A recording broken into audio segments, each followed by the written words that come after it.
Going on, everybody? Welcome back to A Certain Point of View and our live match breakdown of the latest Star Wars Schmoedown tournament match, and that is Sean Sullivan versus Laura Kelly.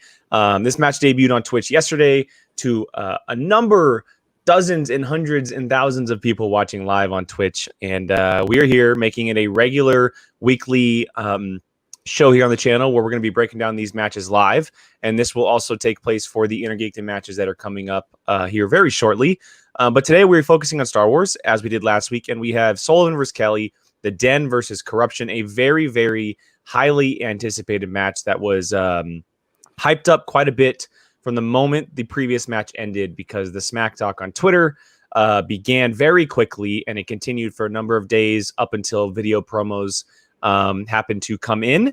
And so we're going to be discussing this match in detail today. And as usual, joining me for the show, that is Mr. Brian Avellino right there on the right side. How you doing over there, man? Surviving the heat. Another day in this heat. We are struggling right now. We are up in Northern California, and it's the last 3 days has been over 100 degrees. It was 103 degrees at 8 o'clock at night the other night. We are in Heat City over here in NorCal. It's 102 right now, if you're curious. It's rough. It's pretty rough. So, but yeah, we're trying to stay cold. Brian's got a small 1-bedroom apartment, so I'm sure he's blasting the AC over there, living the life. Yeah, so we're gonna be talking Schmoedown, guys, and we have, as I mentioned, we have a good match to talk about today, and let's talk about the lead up here. Very quickly. A great, epic, whatever you want to call it. Let's talk about the lead up just very quickly here. We were both very excited for this match, obviously. We've had Sean on the show before, and he's become a very close friend to us as far as the Schmoedown kind of circle goes, and he follows us and all that type of stuff, and we communicate with him. And so obviously seeing him in a match is really cool. But then on the flip side, Laura, obviously being well known in the Star Wars world with the podcast and the Schmoedown as well. And just the way they go back and forth to each other on Twitter and everything. And then you also have Shannon versus Kate. It kind of seemed like everything was colliding, and it was just like this match that we were hoping it would be. And I know that I didn't know who to go with, and I really never decided on who I wanted to go with the entire lead up of the match. And so I could say going into it and watching yesterday, it 1000% lived up to what it was going to be as far as promos and the Twitter threads and just the name recognition for, Sullivan only having one match under his belt, but still making a name for herself, and Laura living up to her name from last year. It was definitely a treat, and being the first official match in the tournament, we were spoiled. Yeah, I mean, it almost kind of sucks that this is the first one, because this, for us, like, I mean, I would have loved to have seen them on opposite sides of the bracket, just so that way, hopefully, because if it would have been me, I would have picked them two for a finals, probably. But I mean, this match lived up to it. He showed that he's not a joke. People were talking mad trash on his end, saying that she's gonna wipe the floor with him, and I don't think people gave him enough credit because he's a newer person. It's not like Molly, where you know who she is, and she's married to the champion. He was, we know who Ace is. Other than like Sullivan and Corvedo, everyone else is known. So this was like a truly kind of like debut-ish match for him, even though he had already had a first match, to come out and show there that I didn't just beat Wit and then I'm going to actually get creamed by someone that we know is good. And I think he proved that. Yeah, I'm with you. And it was a very good match, and we can get right into it. This match, it was heavyweight punch for punch, just back and forth the entire time. It's going to be a very simple breakdown for us because there were realistically only a few missed questions, and that, jumping right Star Wars is the easiest to break down. Yeah, it really is. It really is. And, unless there's a controversy like there was last week with the Ki-Adi-Mundi situation, it goes relatively quickly because all these players in this division know essentially everything. But round one was tit for tat. It was right back and forth. The only hiccup came from Sean in on the third question, which is a question that you and I both missed when we were doing this. And it was which frequent Pixar voice actor plays Major Bren Derlin in The Empire Strikes Back? And it's not that he didn't know the answer. He just didn't put the last two letters on the word. So he clearly knew the answer. It's just a slight hiccup in the situation. It's the only question you missed in the round. The problem is that Laura went perfect again. She's 4 for 4 in perfect rounds. Okay. She got the bonus question. So she goes up 11-9. And we're already thinking to ourselves, wow, like it's funny because in Star Wars matches and this division, and Laura said it in her promo, if you miss a question, you're scared a little bit because not very many people miss a lot of questions in matches. And even though it was early on and there's plenty of time to recover, going up against someone like Laura who doesn't miss questions very often, that could have been a little scary for Sean. I'm sure he didn't have that in his head, but it did set him back a little bit. And so after round one, Kelly went up 11-9, which is nothing to be bad at, like to be sad about or anything. But a 2-point differential after round one is big for Star Wars. Yeah, I mean, these matches, I mean, sometimes they're decided by 1 point. So you could literally just have an uh-oh moment in the first round and the other person's going to go perfect. And it's just that one stupid little tiny thing that can kill you. That happened maybe right in the beginning. So it sucks. It really sucks in the sense of like one mistake can take you out. But that's literally how Star Wars division is. It's literally like wild. Don't get me wrong. Singles and teams, the amount of knowledge you have to know to like really be good is insane just because there's just so much. But Star Wars is like a whole different monster where it's like you have to be perfect almost in order to win. And like, if you're not going to be perfect, your chances of winning is going to be less. And I mean, that goes for any of the players. I'm not referring to Sullivan at all. It's literally anyone. Knapsack has said that he hasn't missed a question yet in both games. If that's true, that's literally just the level that these Star Wars players know. I mean, Damon could be the same thing. Damon could be both of them. Both Damons could be sitting there. Well, and Alex, just very quickly, Alex alluded to that when he popped in the live stream at the end of the match. His pop-in was my favorite thing. You saw it for the first time. You saw a different side of him a little bit, right? He kind of gets how big of a deal this is, and he had a little bit of a cockiness to him that he hasn't had before. I know. And the best part, I love the part where he goes, there's still got to be light in you. And she goes, the light's dead. And his face just goes, yeah. What? Like, perfect. It's so perfect. It was. And you could see Shannon's like, bad guys and stuff. But I mean, you're right. He did have that little cockiness where Christian asked him, do you know that question? He goes, of course I did. And it's just like, I love the Star Wars division because there's like not a level of arrogance, but they know what they're talking about, so they have the right to be cocky. 100%. Unlike any of the other divisions, because I'll say 95% of the people that aren't in the Star Wars division, you throw them in a match, they're gonna get out. They're gonna get creamed. They're gonna get creamed. So I mean, it's Star Wars is a unique division because like they have the right to be cocky because 100%. They can win every single one of their matches by not missing a question. Yeah. And that's where a lot of these matches go. So like back we were saying to that, it sucks that something as simple as not putting an ER at the end of someone's name. I mean, that could have cost, even if he would have went perfect the rest, that one thing could have just cost him the match. Yeah, definitely. It didn't stop him though, because we shifted in round 2 here, and Laura ended up spinning first. Smart play by her, just kind of getting out of the way, showing a little bit of dominance here, and she The first time that we've seen the digital wheel officially spin no lines, which is a good sign. It doesn't just spin lines, which is great. And so Laura spun Return of the Jedi. She kept it. She goes 5 for 5. And her last question, she did do multiple choice, so she get 9 points out of it.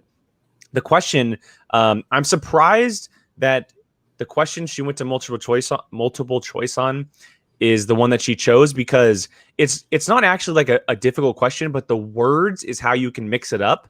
And so I'm guessing is that she went to multiple choice because she wasn't sure how it was going to be said or what the judges were looking for, which is very smart on her play. Very. Because I knew, like in my head, I'm thinking to myself, okay, he says this, but how does he say it is the big question. Me too. And so she did a smart play there, and it worked out because Sullivan also goes 5 for 5 with 1 point question as well. So they both get 9 points, and she still has that 2 point lead going into round 3. But both showed dominance in their rounds. Sullivan spinning the Phantom Menace and missing the Whoopi question for Jar Jar and the street vendor. It's just it's crazy. Some of these questions, like some of them, they're relatively surface level, right? Like you can think about them. If you're just a casual fan, you kind of know. Other ones, it's just the deepness that Star Wars goes sometimes is crazy. And the fact that they're just literally answering within like 0.5 seconds is wild to me. But they both showed up in the second round, dueling each other very, very well, and both walking away with 9 points.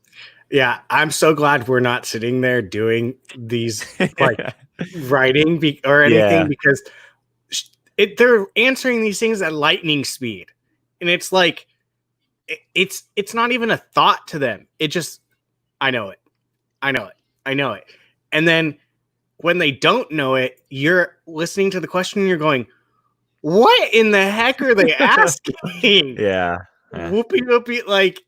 Even you can even see Harloff and Ellis like, are these even like real things? Like it's so ridiculous that it seems like a joke.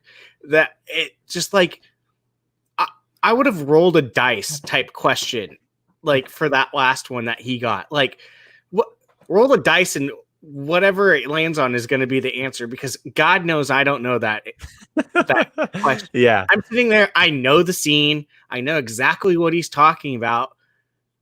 I was like, he asked him for money. Like, it's like, I didn't even know that part.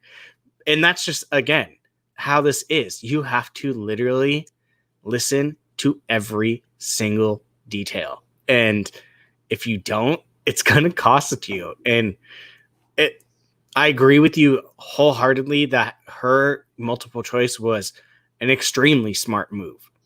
Did Sullivan know the answer if she wouldn't have? I don't know. But by her doing that, that blocks him from getting it. And I mean, even though I don't even fully remember the question, but I know once I heard D, I was like, that's the answer. And the question was, what does Luke tell R2? Why does Luke tell R2-D2 they're heading to the Dagobah system? And it's all about the wording there. And so we haven't talked to her, but I'm sure that what her headspace was is I kind of know, but I want to 100% make sure, especially with a lead. That's how you play with the lead.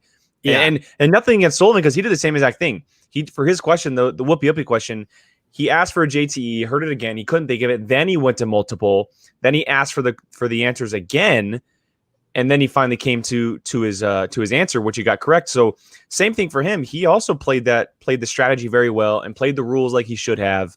It worked out in his favor. Obviously, he would have loved to have stretched it as far as he could to try to get the 2 points. But getting a 1 point multiple choice in that situation is exactly what you need to do, just to keep it a tight race going into that third round. Yeah, because if you take a shot in the dark and you're wrong, you're dead in the water. Mm-hmm. I mean, so it's better to get a point than nothing.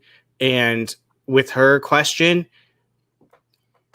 it's not that I think the questions are bad, but those are the worst ones, because those are the ones that make you like, well, did he say it this way? Could it have been said this way? I know the answer, but if I say it this way, is it wrong? So those are the ones that kind of like mess with you the most, I feel like, because you're like, well, the wording is the answer, and the wording, what kind of wording do they want? So for her going to multiple choice, that's one of those smart moves and veteran moves. And he did the same thing. You could clearly tell they both know how to play the game.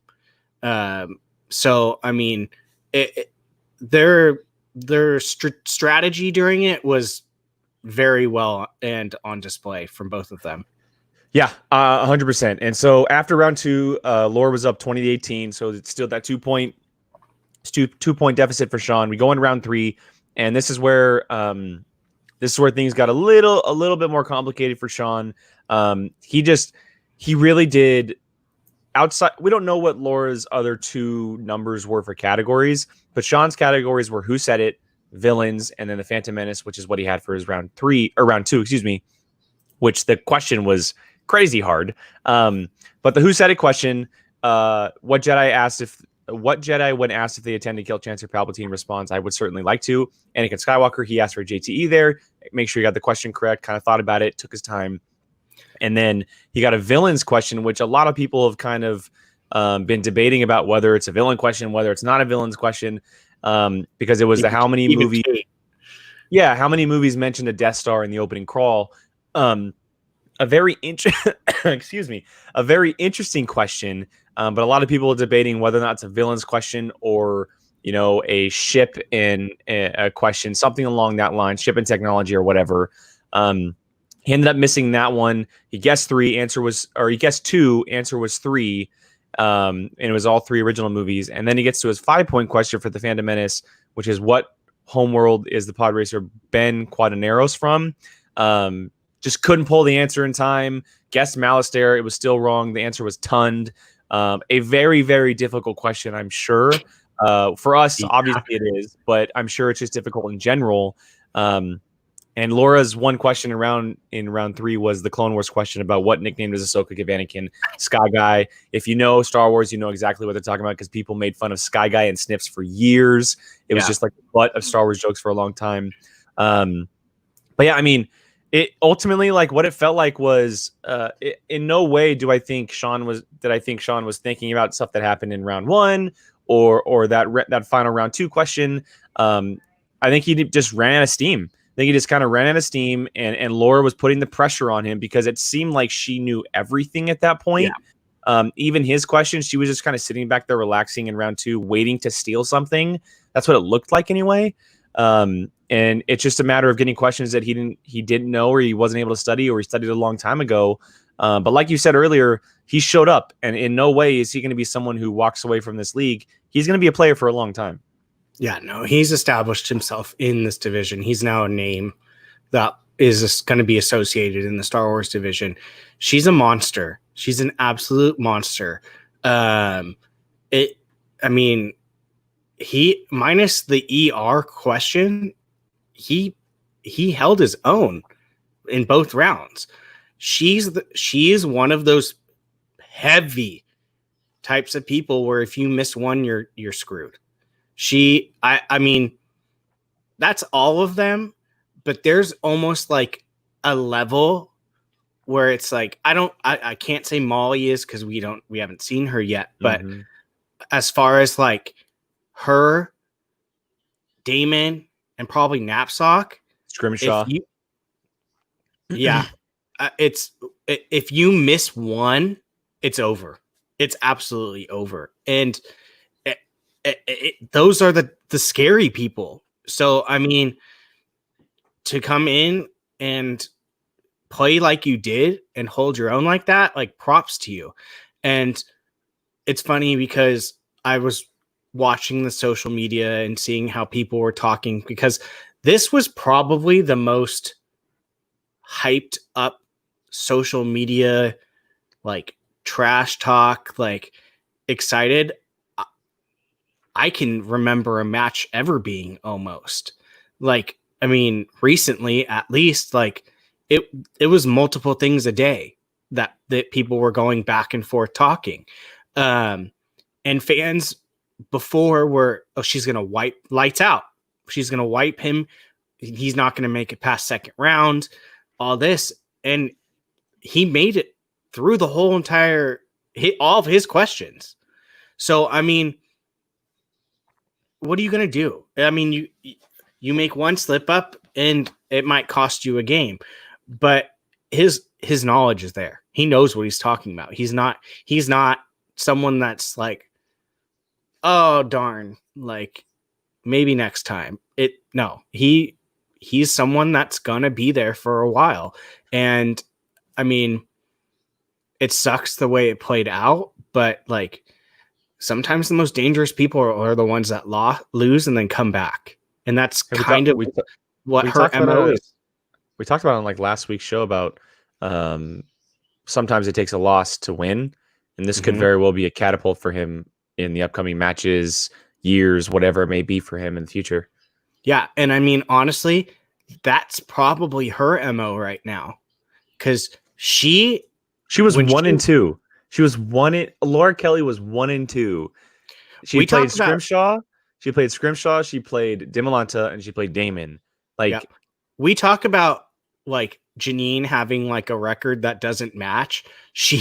Laura Kelly is like the epitome of that record that doesn't match. When she played against Damon, I was like, there were a couple times I was like, holy crap, she's going to beat him. And that fire that she probably has from that first match coming off going, I know I could probably beat him.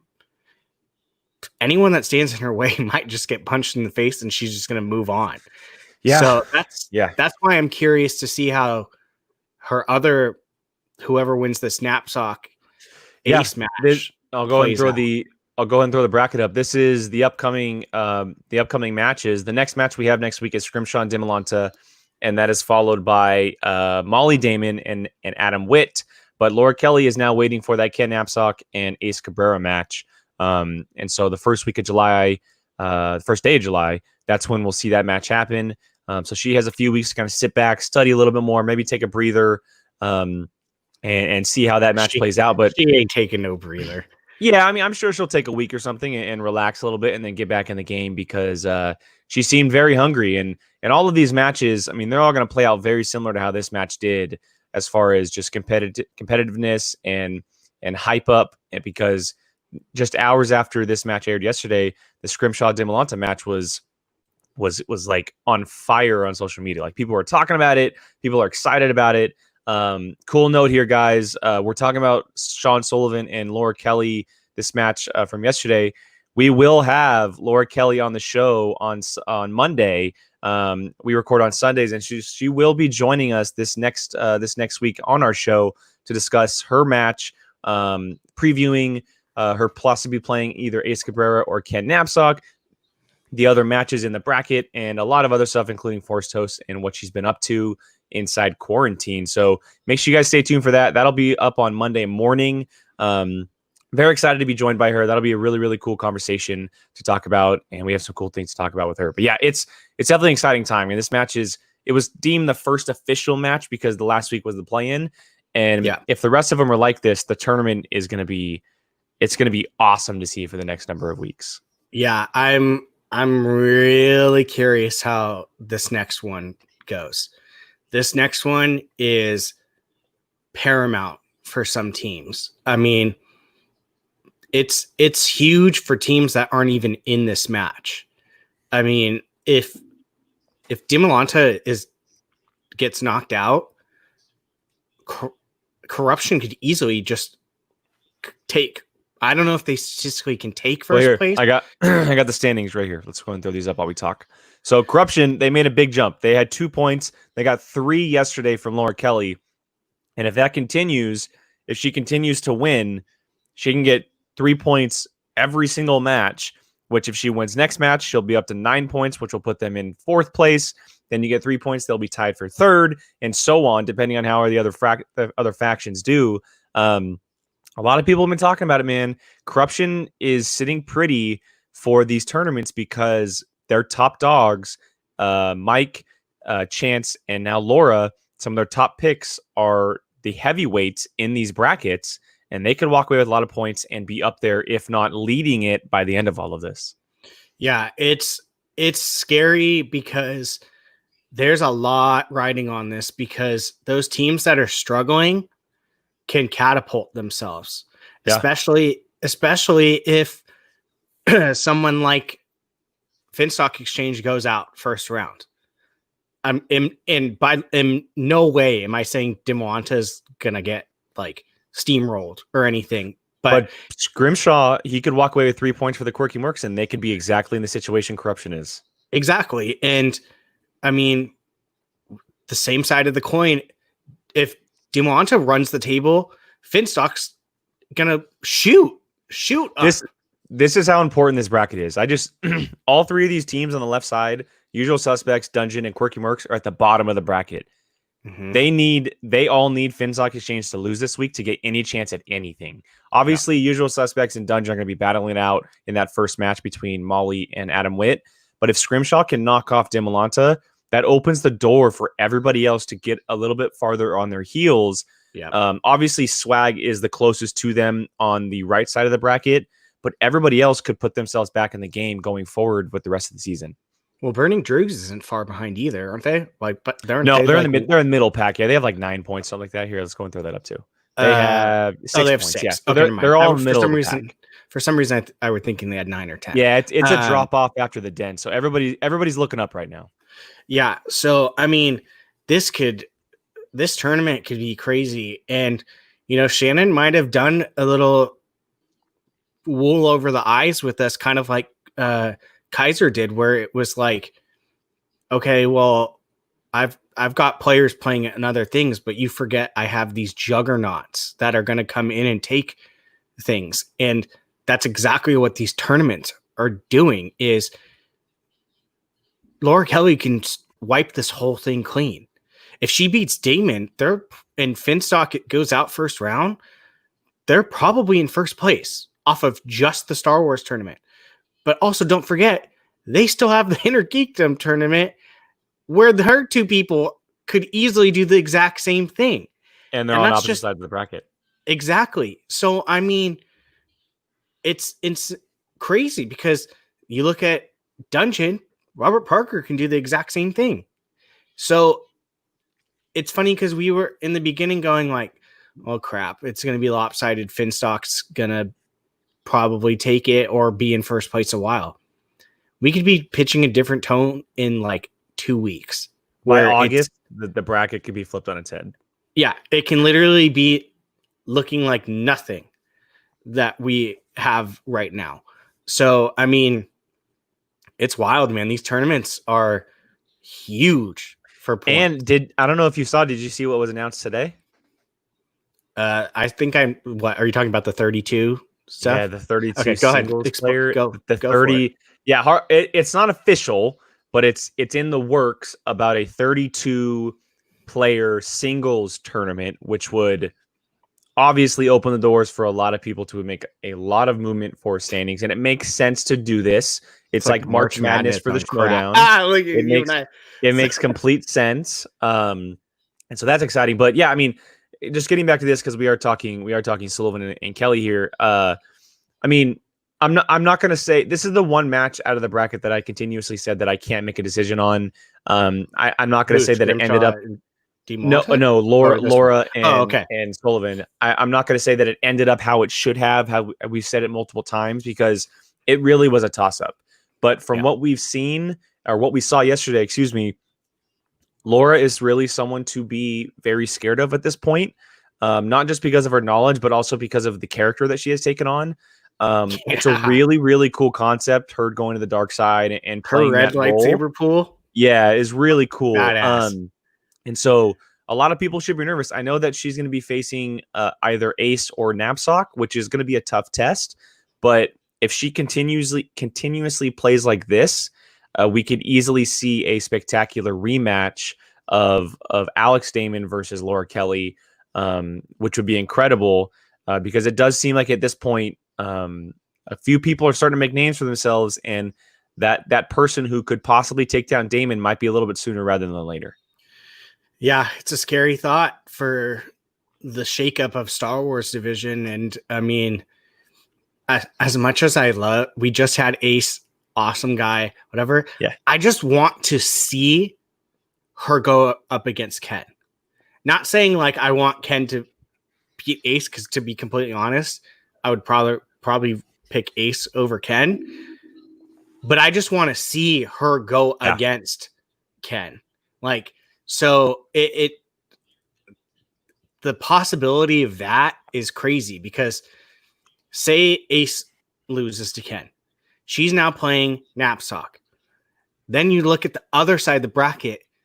Any one of those people is going to be another crazy match. Not to mention, it could possibly be people she's lost to and wants to go after. And she said Dimuanta is on a fire roll right now, where she's not taking his plan lightly. So, I mean, and plus he's in Finstock with some heavy hitters that can help coach him. This Star Wars tournament is going to be one to watch and one to absolutely watch over and over again when it's over. We are only one match in, which is very exciting. I will say this, after watching this match and kind of thinking about it, I would absolutely love to see a Molly Damon versus Laura Kelly final. I think that'd be so cool as for Star Wars. And then depending on who wins going up against Alex, I think that'd be awesome. But tough tests and tough roads ahead for both of them, or for everybody, quite frankly.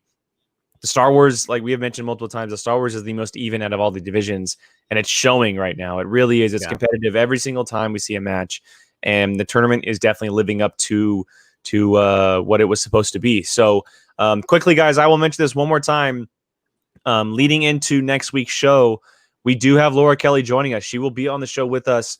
We're going to be sitting down with her on Sunday, and the show will be up early Monday morning. You can find it on Apple Podcast, Spotify, Anchor, Google. That'll be up around 7 a.m. Pacific time, and then it's going to be posted on YouTube at 9 a.m. Pacific time. And so check that out. Wait for Monday morning, and we're going to sit down and have a really, really cool conversation with Laura. Again, talking not just her match, but a number of other things that she's been doing and her podcast and what she thinks of the bracket going forward. And maybe even get a little idea into her new character for Corruption, which would be really, really cool. So, Brian, any final character? It's it might be your new personality. Any final words before we get out of here, man? Well, first off, I think it's hilarious that we scheduled her before this even happened. We did. And now this is like, oh man, more intimidating. And it's, I mean, this Star Wars tournament is just insane. I mean, I can't get over how many people are watching it live too. I saw it get up to 1,600. Such a fun experience. Yeah, it's so cool. Inner Geekdom is going to be just as cool, but there's something about Star Wars. Be wild, but yes, I agree. Yeah, I think there's just something about the Star Wars one. It's its own category and just leaves you. I mean, there's more questions in Inner Geekdom and more opportunities to pool questions, whereas I just sit here and laugh when I hear these Star Wars questions, just because it's like, who thought of that? And it's just like, it's incredible. They're so minute to, it's like how many specks of dust were floating in the air. That it's just like, man, it's watching each match is just more and more impressive, seeing these people pull off these feats, and everyone needs to respect the Star Wars competitors, because you can say what you want about it being its own division and it's a smaller thing to pull from, but it's really not. Like, I mean, you miss 1 second of one thing in a movie and that could cost you a match. So I love seeing this in full display. Like, I think it would have been cool to see Star Wars division kind of like how it was in the beginning, where it was like one match and blah, blah, blah. But seeing it in this tournament style is a whole different monster. And I couldn't be more excited to see where it goes. Yeah, I agree. I echo everything Brian just said. I'm very excited going forward now that we've gotten the first official tournament match under our belt. A lot of good matches coming up, especially like next week. Dimalanta versus Scrimshaw is going to be an absolutely just monstrous of a match, and I cannot wait to see that. So, but I'm yeah, hoping guys, a that lot is of it. trash talk. Yeah, there will be. From Dimalanta's side anyway, there will be. But yeah, guys, go and make sure you guys are following us, not just on YouTube, but also Twitter. If you're watching this on Twitter right now, thank you. Really, really cool. If you guys are watching live, we're kind of growing. It's a new thing we're doing as far as live shows. Comment along. We would love to hear from you guys. We had some comments last week, and it's really cool to kind of interact and take a break from any of the scheduled stuff we have and on any of the thoughts you guys may have. So make sure you guys are doing that.